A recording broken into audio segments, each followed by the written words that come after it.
અમદાવાદના સુભાષ બ્રિજ માટે રીટેન્ડરિંગની પ્રક્રિયા હાથ ધરવામાં આવશે। અમદાવાદના ટ્રાફિકને હળવો કરવા માટે સુભાષ બ્રિજ પ્રોજેક્ટને લઈને મોટા સમાચાર સામે આવ્યા છે, જેમાં મ્યુનિસિપલ કોર્પોરેશન દ્વારા હવે રીટેન્ડર પ્રક્રિયા કરવાની તૈયારીઓ શરૂ કરાઈ છે। ઉલ્લેખનીય છે કે એએમસી દ્વારા ગત 3 જાન્યુઆરીના રોજ 232.80 કરોડ રૂપિયાના ખર્ચે આ બ્રિજ માટે ટેન્ડર બહાર પાડવામાં આવ્યું હતું, જેની 21 દિવસની સમય મર્યાદામાં એકમાત્ર ડીઆર અગ્રવાલ કંપનીએ જ રસ દાખવ્યો। નિયમ મુજબ સિંગલ કંપની આવતા સ્પર્ધાત્મક ભાવ નથી મળી શકતા, જેના કારણે હવે તંત્ર દ્વારા શોર્ટ ટેન્ડર બહાર પાડવાની કવાયત હાથ ધરવામાં આવી છે। આ અગાઉ થયેલી ટેન્ડરિંગ પ્રક્રિયામાં ઇવોલ્યુશન કામગીરી યોગ્ય રીતે ન થઈ શકતા અને પૂરતી દરખાસ્તો ન મળતા પ્રોજેક્ટ વિલંબમાં મુકાયો છે। મનપાના અધિકારીઓનું કહેવું છે કે હવે ટૂંક જ સમયમાં ટેન્ડર બહાર પાડવામાં આવશે, જેથી કામગીરી ઝડપથી શરૂ થઈ શકે। રાજ્યમાં તોફાની તત્વોની શોધખોળ છે તે શરૂ કરી દેવામાં આવી છે। સુરતમાં નબીરાઓના બેદરકારીના કારણે અકસ્માત સર્જાયો। અવધ ઉટોપિયા રોડ ઉપર કાર ચાલકે અકસ્માત સર્જ્યો, જો કે આખા મામલાને દબાઈ દેવાનો પ્રયાસ પણ કરવામાં આવ્યો। સુરત શહેરમાં નબીરાઓની બેદરકારીને કારણે સર્જાતા અકસ્માતનો સિલસિલો અટકવાનું નામ નથી લઈ રહ્યો, ત્યારે અવધ ઉટોપિયા રોડ ઉપર વધુ એક ગંભીર અકસ્માતની ઘટના સામે આવી છે। એક અહીં ભરપૂર ઝડપે આવી કારના ચાલકે સ્ટેરિંગ ઉપરથી કાબુ ગુમાવતા રોડની સાઈડમાં પાર્ક કરેલી કારને જોરદાર ટક્કર મારી હતી, જેમાં પાર્ક કરેલી ગાડીને મોટું નુકસાન થયું હતું। આશ્ચર્યની વાત એ છે કે અકસ્માત સર્જ્યા બાદ લાગ વગરના કારણે સમગ્ર ઘટનાને દબાવી દેવાનો પ્રયાસ કરવામાં આવ્યો હતો। અકસ્માતમાં ગાડી ચલાવનાર નબીરાને પણ સામાન્ય ઈજા પહોંચી છે, જેને સારવાર અર્થે હોસ્પિટલમાં ખસેડવામાં આવ્યો છે।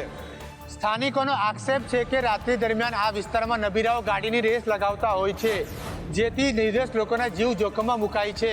સુરતમાં મેટ્રોની કામગીરી દરમિયાન બિલ્ડિંગને ભારે અસર થઈ વાઇબ્રેશન થતા ચોક બજારની 4 બિલ્ડિંગોને તાત્કાલિક ખાલી કરવાની નોબત આવી। સુરતમાં મેટ્રો પ્રોજેક્ટની કામગીરી હવે રહેણાંક વિસ્તારો માટે ચિંતાનો વિષય બની રહી છે, જેમાં ખાસ કરીને શહેરના ચોક બજાર વિસ્તારમાં મેટ્રો ટનલ માટે ચાલી રહેલા ખોદકામના વાઇબ્રેશનને કારણે 4 જેટલી બિલ્ડિંગોને ગંભીર અસર પહોંચી છે।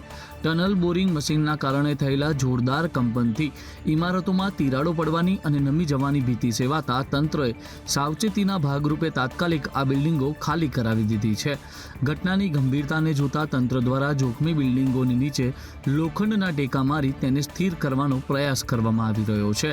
આ આકસ્મિક સ્થિતિને કારણે ઘરવિહોણા બનેલા સેંકડો પરિવારોને હાલ નજીકની હોટલમાં શિફ્ટ કરવામાં આવ્યા છે। સ્થાનિકોમાં આ બાબતે ભારે રોષ અને ભય જોવા મળી રહ્યો છે, કારણ કે મેટ્રોની કામગીરી એ તેમના જીવનભરની કમાણી સમાન મકાનોને જોખમમાં મૂકી દીધા છે।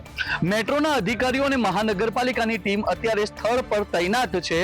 બિલ્ડિંગની મજબૂતીનું નિરીક્ષણ કરાઈ રહ્યું છે। માંગોને લઈને પાટીદાર આંદોલનકારીઓ સક્રિય થયા છે। જૂનાગઢ ગાંઠીલા ખાતે પાટીદાર આંદોલનકારીઓની એક બેઠક યોજાઈ હતી। રાજ્યમાં ફરી એક વખત પાટીદાર અનામત આંદોલનના પડઘા સંભળાઈ રહ્યા છે। જૂનાગઢના ગાંઠીલા ખાતે આંદોલનકારીઓની એક મહત્વની બેઠક મળી હતી, જેમાં સરકાર સામેના પડતર પ્રશ્નો મુદ્દે ગંભીર ચર્ચાઓ કરવામાં આવી હતી। આ બેઠકમાં ખાસ કરીને ભાગેડુ લગ્ન પ્રથા વિરુદ્ધ કડક કાયદો લાવવાની તેમજ સ્થાનિક સ્વરાજ્યની ચૂંટણીઓમાં ઈડબ્લ્યુએસ અનામતના યોગ્ય અમલીકરણ મુદ્દે આક્રોશ વ્યક્ત કરવામાં આવ્યો હતો। આંદોલનકારીઓએ આક્ષેપ કર્યો છે કે સરકાર દ્વારા ભૂતકાળમાં આપવામાં આવેલા વચનો હજુ સુધી પૂર્ણ કરવામાં આવ્યા નથી, જેના કારણે સમાજમાં અન્યાયની લાગણી પ્રવર્તી રહી છે। પોતાની પડતર માંગણીઓ સંતોષવા માટે આગામી દિવસોમાં જૂનાગઢમાં જંગી જનસભા અને રેલી યોજવાનું એલાન પણ આ બેઠક દરમિયાન કરવામાં આવ્યું છે। બેઠકમાં હાજર રહેલા આગેવાનોએ સ્પષ્ટ કર્યું છે કે જો સરકાર વહેલી તકે ન્યાય નહીં આપે તો આંદોલન વધુ તેજ બનાવવામાં આવશે। ખાસ કરીને સ્થાનિક ચૂંટણીઓ પહેલા પાટીદાર આંદોલનકારીઓની આ સક્રિયતાએ રાજ્યના રાજકારણમાં પણ ગરમાવો લાવી દીધો છે। અમદાવાદના વેજલપુર વિસ્તારમાંથી અપહરણ થયેલી સગીરાનું પોલીસે મુક્ત કરાવી છે। આ સાથે જ અપહરણ અને દુષ્કર્મ કરનાર પશ્ચિમ બંગાળના આરોપીની પોલીસે ધરપકડ કરી છે। અમદાવાદ શહેરના વેજલપુર વિસ્તારમાં રહેતી 16 વર્ષની સગીરા ઓનલાઈન ગેમ રમતા રમતા પશ્ચિમ બંગાળના યુવકના સંપર્કમાં આવી હતી। આરોપી આશિક ઉર્ફે અરમાને સગીરા છેલ્લા 1.5 વર્ષથી સોશિયલ મીડિયા અને ગેમિંગ પ્લેટફોર્મથી એકબીજાના સંપર્કમાં હતા। 21 વર્ષનો આરોપી આશિક સગીરાને મળવા છેક પશ્ચિમ બંગાળથી અમદાવાદ તેના ઘરે આવી પહોંચ્યો હતો। આરોપીએ સગીરાના ઘરે જ તેની સાથે દુષ્કર્મ આચર્યું હતું અને ત્યારબાદ તેને લલચાવી ફોસલાવી પોતાની સાથે ભગાડી ગયો હતો। સગીરા ગુમ થતાં જ પરિવારજનોએ તાત્કાલિક વેજલપુર પોલીસ મથકે અપહરણની ફરિયાદ દાખલ કરાવી હતી। વેજલપુર પોલીસે ટેકનિકલ સર્વેલન્સ અને હ્યુમન ઇન્ટેલિજન્સની મદદથી તપાસનો ધમધમાટ શરૂ કર્યો હતો। પોલીસને લોકેશન ટ્રેસ કરતા જાણવા મળ્યું કે આરોપી સગીરાને લઈને ટ્રેન મારફતે પશ્ચિમ બંગાળ લઈ ગયો હતો। આરોપી સામે પોક્સો સહિત અલગ અલગ કલમો હેઠળ ગુનો નોંધીને પોલીસે વધુ તપાસ હાથ ધરી છે. આ સાથે જ આ કિસ્સો શહેરના વાલીઓ માટે લાલબત્તી સમાન છે. ગુજરાતમાં આમ આદમી પાર્ટીએ ખેડૂત અને યુવાનોના પ્રશ્નોને વાચા આપવા માટે નવું કેમ્પેઇન લોન્ચ કર્યું, જેમાં ગોપાલ ઇટાલિયાએ ભાજપના શાસનને મજબૂરીનો મત ગણાવ્યો છે. ગુજરાત આમ આદમી પાર્ટી દ્વારા આગામી ચૂંટણીઓ અને સંગઠનને મજબૂત કરવા માટે નવા સ્લોગનનું લોન્ચિંગ કરવામાં આવ્યું છે. આ પ્રસંગે વિસાવદરના ધારાસભ્ય ગોપાલ ઇટાલિયાએ ભાજપ પર નિશાના સાધતા કહ્યું કે લોકોએ ઘણા વર્ષોથી મજબૂરીમાં ભાજપને મત આપ્યો છે. ઇટાલિયાએ આક્ષેપ કર્યો હતો કે સત્તાના નશામાં ભાજપની એવી હવા આવી ગઈ છે કે આ બધું જ એમની માલિકીનું છે. સરકારની કામગીરી પર પ્રહાર કરતા તેમણે જણાવ્યું હતું કે જરૂર પડે ત્યારે તંત્ર લોકોની જમીન પર બુલડોઝર ફેરવી દેતા પણ અચકાતું નથી. ખેડૂતોના પડતર પ્રશ્નો અને યુવાનોની બેરોજગારીને કેન્દ્રમાં રાખીને આ નવું કેમ્પેઇન ડિઝાઇન કરવામાં આવ્યું છે. આમ આદમી પાર્ટી આ નવા નારાને ગુજરાતના ગામડે ગામડે અને જન જન સુધી પહોંચાડવાનું લક્ષ્ય રાખે છે. પાર્ટીના કાર્યકરો હવે આ કેમ્પેઇન હેઠળ લોકોની વચ્ચે જઈને સરકારની નિષ્ફળતાઓ ગણાવશે. ગુજરાતના રાજકારણમાં આ નવા કેમ્પેઇનથી આગામી સમયમાં ગરમાવો વધવાની પૂરેપૂરી શક્યતા છે. વડોદરામાં એસઆઈઆરની કામગીરીમાં મોટો છબરડો સામે આવ્યો છે.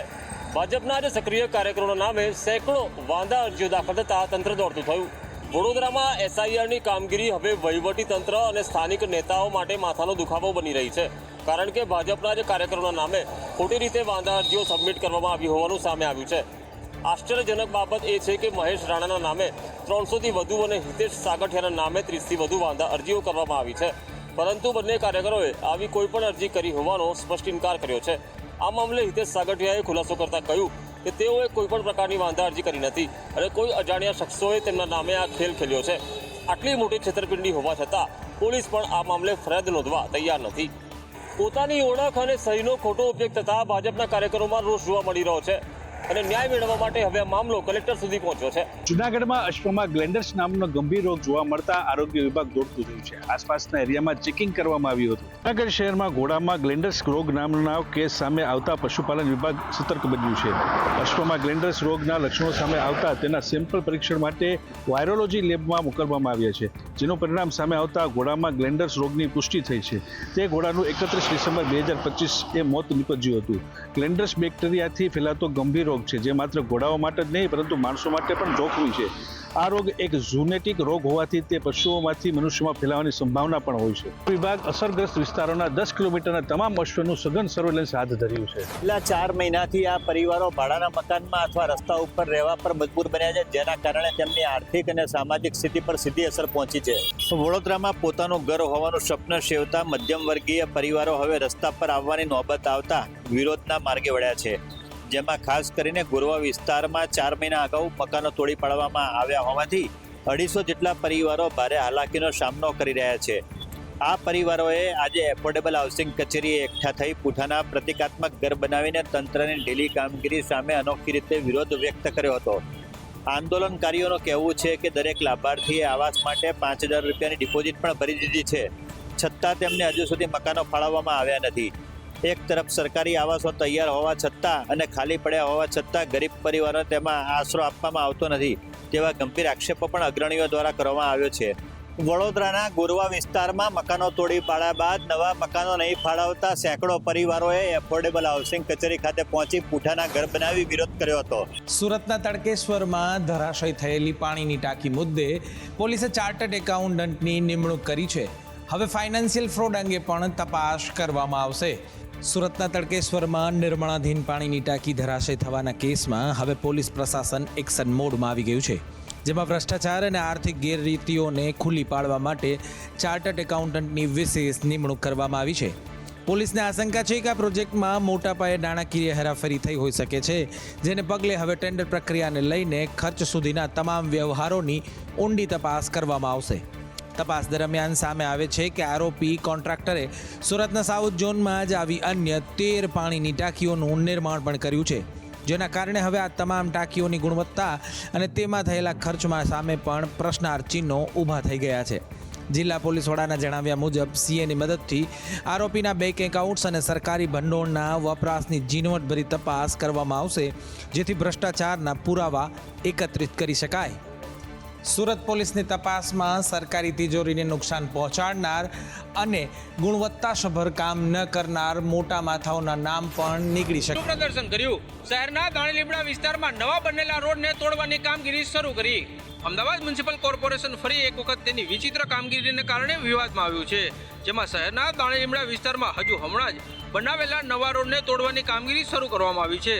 આશ્ચર્યની વાત એ છે કે અમદાવાદના અનેક વિસ્તારોમાં લાંબા સમયથી તૂટેલા રોડને રિપેર કરવામાં તંત્રને કોઈ રસ નથી, પરંતુ દાણીલીમડાથી નારોલ તરફ જતા BRTS ટ્રેક અને મેઇન રોડને તોડીને ફરી બનાવવાની કામગીરી મનપાએ હાથ ધરી છે. સ્થાનિકોમાં રોષ જોવા મળી રહ્યો છે, કારણ કે જે રસ્તો વાહન વ્યવહાર માટે ઉત્તમ હતો તેને ખોદી નાખવામાં આવતા ટ્રાફિકની સમસ્યા સર્જાઈ છે અને લોકોની સુવિધાનો ભોગે ભ્રષ્ટાચારની ગંધ આવી રહી છે. એક તરફ મનપા બજેટમાં નાણાંની અછત હોવાનું રટણ કરે છે અને બીજી તરફ સારા રસ્તાઓ તોડીને જનતાના ટેક્સના પૈસાનો આંધળો વેડફાટ કરી રહ્યો છે. લોકો સવાલ ઉઠાવી રહ્યા છે કે આખરે નવો જ રોડ બનાવવાનો હતો તો અગાઉ લાખો રૂપિયા ખર્ચો કરી આ કામગીરી કેમ કરવામાં આવી? સાથે જ AMCના આ અણઘડ આયોજનના કારણે વાહન ચાલકોને પારાવાર હાલાકી. દીકરીઓની સુરક્ષાને લઈને ધારાસભ્ય વિનુ મોરડિયાએ નિવેદન આપ્યું છે. દીકરીઓની સુરક્ષા હવે મારી એકલાની જવાબદારી રહેશે.